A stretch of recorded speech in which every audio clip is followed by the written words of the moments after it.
चमड़ी तक का भी कैंसर देखा गया है। सर, हमने बचपन में सुना था हमारे बुजुर्गों से और कई लोगों से कि शक का और कैंसर का कोई इलाज नहीं होता। क्या कैंसर का इलाज होता है? देखिए, आज से कुछ समय पहले तक ये धारणा मौजूद थी, कैंसर मतलब कैंसल। आज हमारे इस नए प्रोग्राम में डॉक्टर मुर्तुजा भौरा साहब है और इनकी स्पेशलिटी क्या है वो भी मैं आपको बता देता हूँ कि ये कैंसर स्पेशलिस्ट है।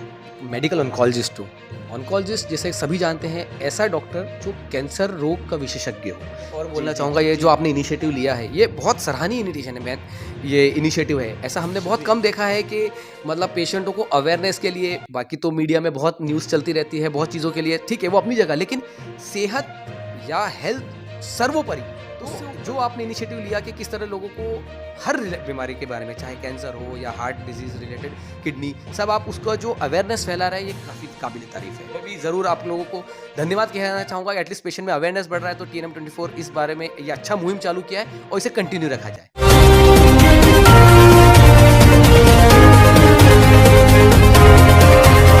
तो दोस्तों नमस्कार, अस्सलाम वालेकुम, सत श्री अकाल, जय हिंद। मैं हूं रियाज शेख और आप लगातार TNN24 न्यूज़ चैनल में देख रहे हैं कि जो TNN24 न्यूज़ चैनल ने एक जिम्मा उठाया था कि नागपुर के 240 डॉक्टरों को उनकी स्पेशलिटी के साथ आप तक पहुंचाना है। उसका कारण सिर्फ एक ही है कि आपको वो सुविधा मिले जिस डॉक्टर की आपको ज़रूरत है। ना ही मुझे अपने सब्सक्राइबर बढ़ाने की ज़रूरत नहीं है, ना व्यूवर्स बढ़ाने की ज़रूरत है, ना ही डॉक्टर साहब को किसी पेशेंट की भी ज़रूरत नहीं है, लेकिन आपको वो सुविधा हो कि आप सही डॉक्टर के पास जाए ताकि आपको सही इलाज मिले, सही सलाह मिले और वहीं जाकर आप अपना पेशेंट का जो है वो इलाज कराएं। तो मेरे साथ है आज हमारे इस नए प्रोग्राम में डॉक्टर मुर्तुजा भौरा साहब है और इनकी स्पेशलिटी क्या है वो भी मैं आपको बता देता हूँ कि ये कैंसर स्पेशलिस्ट हैं। कुछ ऐसे पॉइंट पूछते हैं, ऐसे सवाल पूछते हैं जो हमारे मन में अक्सर चलते हैं। तो डॉक्टर मुर्तुजा साहब, आपका बहुत बहुत स्वागत है हमारे TNN24 में। शुक्रिया शुक्रिया रियाज भाई। आपकी स्पेशलिटी क्या है वो बताइए आप सबसे। देखिए, मैं एक मेडिकल ऑन्कोलॉजिस्ट हूँ। ऑन्कोलॉजिस्ट जैसे सभी जानते हैं, ऐसा डॉक्टर जो कैंसर रोग का विशेषज्ञ हो। जी। कैंसर जो बीमारी है उसको किस तरह से ठीक किया जाए, इसमें हमारी जो स्पेशलिटी है मेनली है कि कीमोथेरेपी, टारगेट थेरेपी, इम्यूनोथेरेपी के माध्यम से कैंसर को कम करने या फिर उसको जड़ से मिटाने की कोशिश की जाए। तो हम उस तरह से पेशेंट को ठीक करने का कोशिश करते हैं। मतलब आप इस कैंसर स्पेशलिस्ट है और कितना अनुभव कितना है सर आपको? जी, मेरे को कैंसर के फील्ड में ऑलमोस्ट 9.5 ईयर हो, 9.5 साल हो चुके हैं और पिछले 6 साल से मैं नागपुर के अंदर हूँ। दोस्तों, मैं आपको ये इंटरव्यू को शुरू करने से पहले फिर मैं आपको इनका एड्रेस भी आपको बता देता हूँ कि नियर लोकमत स्क्वायर चौक, धनतोरी, नागपुर, महाराष्ट्र, ये इनका एड्रेस है। आप गौर से सुनिएगा इनका इंटरव्यू। अगर आपको और ऐसा आपको लगता है कि और इससे ज़्यादा इंटरव्यू होना चाहिए या और कुछ बातें हम जो छूट जाए, इनसे सवाल छूट जाए, तो आप हमें कमेंट्स करके बता सकते हैं ताकि हम आपको दूसरे इंटरव्यू में इनको हम साथ में लेके आए। तो डॉक्टर साहब, ये बताइए कि अभी हमारे भारत में इतना प्रमाण बढ़ रहा है कैंसर का, दिन पे दिन कैंसर बढ़ते जा रहा है, क्या उसका मुख्य कारण क्या हो सकता है और कैसे बचें उससे, कैंसर से? देखिए, अब हम बात करेंगे कैंसर के बढ़ते हुए नंबर्स की या आंकड़ों की, तो पुरुषों में सबसे ज़्यादा होने वाला कैंसर, इंडिया की बात की जाए तो ओरल कैविटी यानी मुंह का कैंसर सबसे ज़्यादा है। अब इसका एक प्रमुख कारण जो है कि तंबाकू या तंबाकू से रिलेटेड प्रोडक्ट का सेवन, जैसे कि महाराष्ट्र की बात की जाए तो खर्रा विदर्भ में, और मावा जिसको बोलते हैं गुजरात में, ये सब बहुत ज़्यादा उपयोग किया जा रहा है, तो उसकी वजह से बढ़ रहा है। दूसरा, स्मोकिंग, जिसकी वजह से लंग कैंसर के नंबर्स बढ़ रहे हैं। अब लेडीज़ की बात की जाए तो लेडीज़ में मुख्यतः 2 तरह के कैंसर सबसे ज़्यादा देखे गए। एक तो ब्रेस्ट कैंसर और सर्वाइकल, जिसको गर्भाशय के मुख का कैंसर बोलते हैं। अब ब्रेस्ट कैंसर बहुत हद तक ये आनुवंशिक भी रहता है और कुछ उसके रिस्क फैक्टर हैं, जैसे कि लेट उम्र में शादी होना, बच्चे ना होना, बच्चों को दूध ना पिलाना, जल्दी मासिक धर्म स्टार्ट होना। मतलब इससे भी कैंसर हो सकता है? इससे भी ये हम लोगों को जो हम लोग जब कैंसर के बारे में स्टडी करते हैं, जब हमने कैंसर का कोर्स किया था, तब हमने सब किताबों में सब पढ़ा कि क्यों कैंसर बढ़ने लगे हैं लेडीज़ में। तो कुछ जो रिस्क फैक्टर बताया मैंने कि एक तो बढ़ती हुई उम्र के साथ सबसे ज़्यादा कैंसर बढ़ते हैं। जिस लेडीज़ को जल्दी मासिक धर्म स्टार्ट हुए थे और लेट तक पीरियड्स रहे हैं, उनको ज़्यादा देखा गया है। जिनको बच्चे कभी नहीं हुए तो उनके हार्मोनल इम्बैलेंस हो गए बॉडी में, उसकी वजह से भी कैंसर हुए हैं। या जिसको बच्चा काफ़ी लेट उम्र में हुआ है, तो बच्चों को लेट दूध पिलाना चालू किया है, उनको हुआ है। जिन्होंने बच्चों को दूध नहीं पिलाया, तो ये सब बहुत सारे ऐसे कारण हैं। इफेक्ट है सर इससे? इतना ज़्यादा ये देखा गया है उनको होने के चांसेस कैंसर। ये ब्रेस्ट कैंसर की भी बात की जाए। अगर दूसरा जो इम्पोर्टेंट कैंसर है लेडीज में, वो सर्वाइकल कैंसर, जो मैंने बताया कि गर्भाशय के मुख का कैंसर।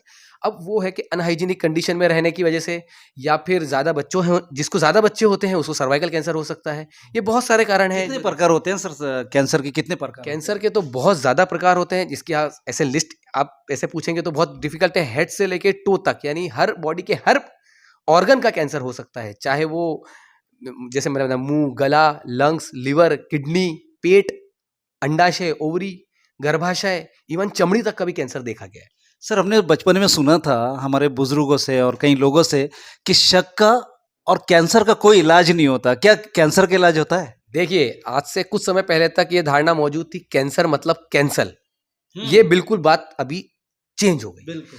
आज अगर किसी को कैंसर हुआ तो सबसे पहली बात तो हम उसको मोटिवेट करते हैं कि ऐसा नहीं है कि भाई आपका इलाज संभव नहीं है। स्टेज 1 से लेके स्टेज 3 तक पूर्ण तरह कैंसर का इलाज संभव है।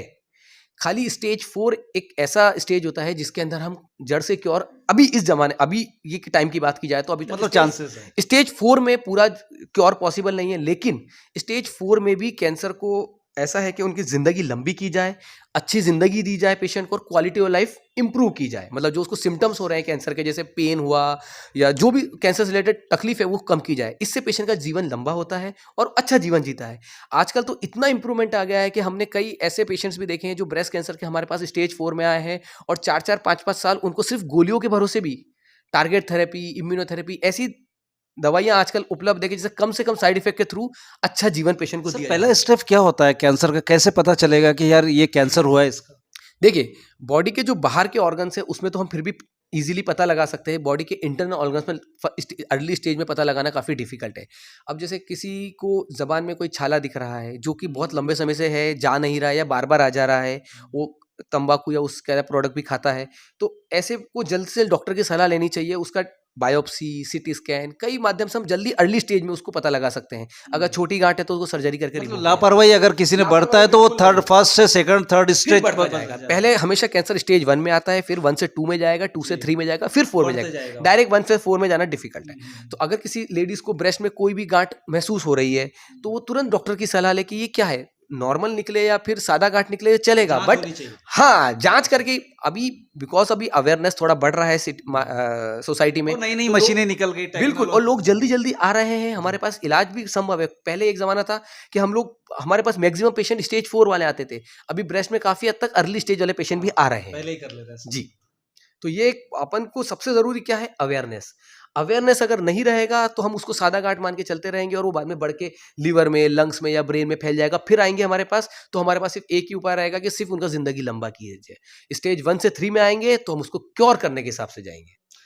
मुझे याद है कभी कभी क्या होता है कि हम जब इंटरव्यू करते हैं तो लोगों की बातें हमारे जहन में आती है, और किसी ने मुझसे कहा था कि रियाज भाई, जब कैंसर हो जाता है और उसे कीमो दिया जाता है तो उसके बाद वो जरासीम पूरी बॉडी में फैल जाते हैं और उसका बचना नामुमकिन होता है। और मैं समझूंगा कि मुस्तफ़ा भौरा साहब, ये जो कैंसर के स्पेशलिस्ट है, इनसे प्यारा जवाब कोई ही नहीं दे सकता। तो यही मेरा सवाल था जो आपने सुना है सर। आपने सवाल पूछा, बहुत वाजिब सवाल पूछा। ये हमारे से हर दूसरा पेशेंट आज मेरी ओपीडी में मुझसे ये बात करता है। एक मैं वो तो जवाब दूंगा ही, साथ में एक एडिशनल ऐड करना चाहता हूँ। बहुत से लोगों का ये भी क्वेश्चन होता है कि सर, अगर हम बायोप्सी करेंगे, बायोप्सी मतलब जैसे जहाँ भी कैंसर है उसको सुई डाल के उसका एक टुकड़ा बाहर निकाला जाता है, उसको टेस्टिंग करते हैं, सैंपल लेंगे। तो लोग बोलते हैं कि सैंपल लेने से कैंसर फैल जाएगा, या हमने सुना है कि हमारे वो रिलेटिव का जब सैंपल लिया था उसके बाद उनकी बीमारी बढ़ गई थी। तो ये बिल्कुल गलत बात है। बिना, जब तक हम सैंपल लेंगे नहीं, हमको पता नहीं पड़ेगा ये सही में कैंसर है कि नहीं है, तो कौन से टाइप का है। तो इसलिए सैंपल लेना बहुत जरूरी है, उसके बिना इलाज पॉसिबल नहीं तो है। ये सही बात है कि कुछ परमाणु में वो बढ़ जाते हैं या नहीं बढ़ते, कुछ भी नहीं, बिल्कुल बिल्कुल गलत मतलब है। गलत भावना है सब। बिल्कुल गलत है। अगर ऐसा होता तो हम लोग बायोप्सी कभी करते नहीं। गाइडलाइन, सारी गाइडलाइन, चाहे अमेरिकन गाइडलाइन हो या यूरोपियन गाइडलाइन हो, वो बायोप्सी रिकमेंड करती है, पहली बात। अब जो दूसरा आपका मेन सवाल था कि कीमोथेरेपी लेने से जरासीम पूरे बॉडी में फैल जाते हैं, मेरा नहीं, ये लोगों का कहना था। मैं आप जैसे आप लोगों को रिप्रेजेंट कर रहे हैं तो मैं आपको मुखातिब वो कैसे कर रहा हूँ। अगर ये बात अगर सही होती तो आज मैक्सिमम जो रिसर्च वर्क किया जा रहा है वो कीमोथेरेपी, इम्यूनोथेरेपी, टारगेट थेरेपी में किया जा रहा है। अगर ये इससे पेशेंट को नुकसान हो रहा होता तो ये रिसर्च होता ही नहीं और ये बंद हो जाता। आज मैं नेशनल कैंसर इंस्टीट्यूट, जो कि नागपुर का या विदर्भ का सबसे बड़ा हॉस्पिटल है, वहाँ पे भी अपनी सेवाएं प्रदान करता हूँ। तो इतने बड़े बड़े अस्पताल, कौन सा हॉस्पिटल? नेशनल कैंसर इंस्टीट्यूट, सबसे टाटा मेमोरियल के की तरह का एक इस सिर्फ कैंसर डेडिकेटेड हॉस्पिटल जो है बहुत बड़ा हॉस्पिटल है, बहुत अच्छी सुविधाएं प्रदान करता है, बहुत पेशेंट को गरीब से गरीब लेके अमीर से अमीर हर पेशेंट को बराबर सुविधाएं दी जाती है और बहुत अच्छा उनको इलाज मिलता है। आपकी इन बातों में जभी तो कहा जाता है ना कि डॉक्टर भगवान का रूप होता है। भगवान, हम इंसान हैं, इंसान हमको हमारा काम करने दीजिए, लेकिन हम वही चाहते हैं कि हर पेशेंट को अच्छा इलाज मिले और उपयुक्त या एप्रोप्रिएट ट्रीटमेंट मिले। तो कैंसर थेरेपी का जो मकसद होता है या कीमोथेरेपी का मकसद होता है कि बॉडी में जब वो जाएगी ब्लड के माध्यम से, तो वो जहाँ जहाँ पे भी कैंसर सेल्स हैं उसको नष्ट करने का काम करेंगे। अब वो उसका कुछ साइड इफेक्ट हर दवाई के रहते हैं, चाहे अपन पैरासीटामोल खाएं, फीवर की टेबलेट, उसका भी साइड इफेक्ट रहते हैं, तो हर दवाई का साइड इफेक्ट मुमकिन है। अब कीमोथेरेपी थोड़ी सी ज़्यादा एडवांस दवाइयाँ होती है, इसलिए उसके थोड़े साइड इफेक्ट ज़्यादा होते हैं, जैसे कि बाल जाना, थोड़ा छाले आना, पेशेंट को थोड़ा कमजोरी लगना या कभी कभी लूज मोशन लगना। लेकिन ये क्यों होता है? क्योंकि जो जो भी बॉडी में रैपिडली डिवाइडिंग सेल्स हैं, जैसे कि कैंसर सेल्स, उस पर तो काम करेगी, वो साथ साथ में जैसे बाल हुआ, रोज अपने नए बाल 100 बाल नए गिरते हैं और नए आते हैं, तो उस पर एक्ट करेगी तो बाल आना बंद हो जाते हैं कुछ, जब तक कीमोथेरेपी चल रहा है तब तक। जैसे कीमोथेरेपी बंद हो जाएगी वापस बाल आना चालू हो जाते हैं। तो इसीलिए कीमो का नुकसान है लेकिन बहुत कम है, उसके फायदे बहुत ज्यादा हैं। फायदे को ना सोच के अगर अपन नुकसान सोचेंगे तो कभी इलाज पॉसिबल नहीं है, लेकिन इसलिए इलाज सर, पहले ज़माने में जो इलाज नहीं था, टेक्नोलॉजी नहीं थी, मेडिसिन सही नहीं थी और सही डॉक्टर भी नहीं थे, तो उस वक्त, पहले ज़माने की बात, तो उस वक्त कैंसर वाले को बचाना तो बिल्कुल नामुमकिन जैसा था। लेकिन अब कितने % हम बचा सकते हैं कैंसर के स्पेशलिस्ट? आपने जैसे भी बोला कि अगर पेशेंट सही टाइम पे हमारे पास आ गया और स्टेज 1 से स्टेज 3 में आ गया तो 100% तक पेशेंट का कैंसर का इलाज संभव है। खाली स्टेज 4 में जैसे कि मैंने बताया कि लाइफ लंबी, लेकिन अच्छी लाइफ तो दी है, जैसे कि जो पेशेंट उसकी पेंडिंग काम है वो कर सकेगा। तो इलाज का है कि पहले, आज से मैं 10 साल पहले की बात करूँ, 10 तो छोड़िए, 5 साल पहले भी बहुत एडवांसमेंट कम था। पिछले 5 सालों में बहुत इंप्रूवमेंट आया है। हम पर्सनलाइज थेरेपी करने लगे। पर्सनलाइज थेरेपी मतलब जैसे मैंने बताया कि कैंसर थेरेपी, कीमोथेरेपी पूरे बॉडी में काम करती थी, सब जगह पे नुकसान देती थी, वहां पे अब सिर्फ जहां का कैंसर है सिर्फ वहीं जाके एक्ट करे, बाकी जगह पे कम से कम साइज, उसको टारगेट थेरेपी बोलते हैं। तो बोले पेशेंट को जो लंग, आजकल हम बहुत हमारे पेशेंट लंग कैंसर के आते हैं कि भाई हमने तो कभी स्मोकिंग नहीं किया था, हमको लंग कैंसर हो गया। तो उसमें हमने टेस्टिंग किया, टेस्टिंग में बहुत एडवांसमेंट आ गया, म्यूटेशन देखा गया कि जैसे कोरोना में आपने सुना हो कि ये वेरिएंट आया, क्योंकि म्यूटेशन की वजह से वो वेरिएंट आ गया। तो हम वो म्यूटेशन को अगर डिटेक्ट कर पाए, और उस म्यूटेशन के लिए हमारे पास दवाइयां भी आजकल अवेलेबल है, तो पेशेंट को सिर्फ गोली खानी है और बहुत अच्छे रिजल्ट हैं। पेशेंट काफी हद तक लंबे समय तक उसमें सर्वाइव भी किया है और विदाउट एनी साइड इफेक्ट। जो कीमोथेरेपी के साइड इफेक्ट हम देखा करते थे वो नहीं आते।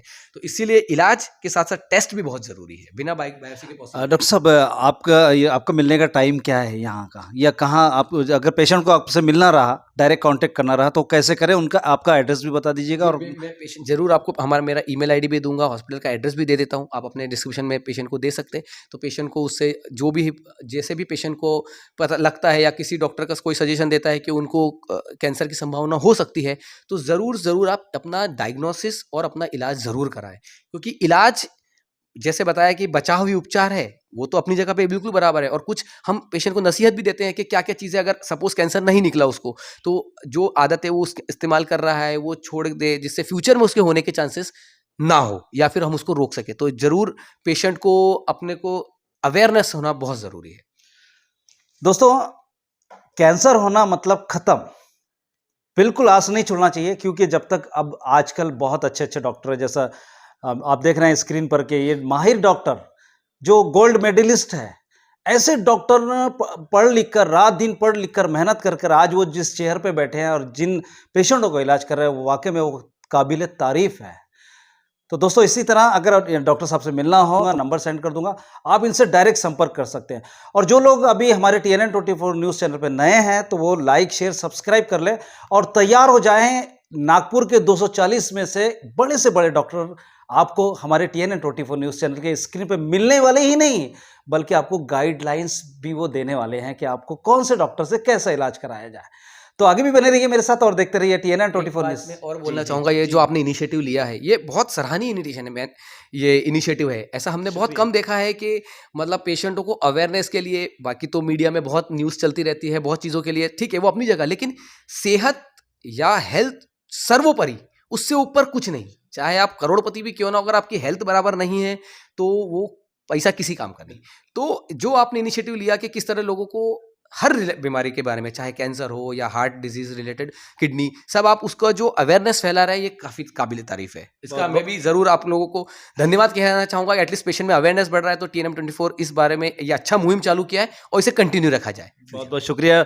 हम देख रहे हैं, हम अब स्क्रीन पे देख रहे थे डॉक्टर मुस्तफ़ा भौरे साहब को, जो लगातार आपको जो बताया है उन्होंने, जिस चीज़ों की हमने पहले भी कहा था कि हम सरल भाषा में इंटरव्यू करेंगे, और वाकई में हमने सरल भाषा में ही इंटरव्यू किया कि जो पढ़े लिखे की भी समझ में आ जाए, जो पढ़ा लिखा नहीं है उसकी भी समझ में आ जाए, और वो सिर्फ हमारे इंटरव्यू को ना देखे बल्कि हमारी जो बातें, हमारी जो डिस्कस थी उसको समझे।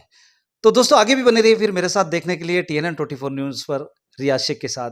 जय हिंद।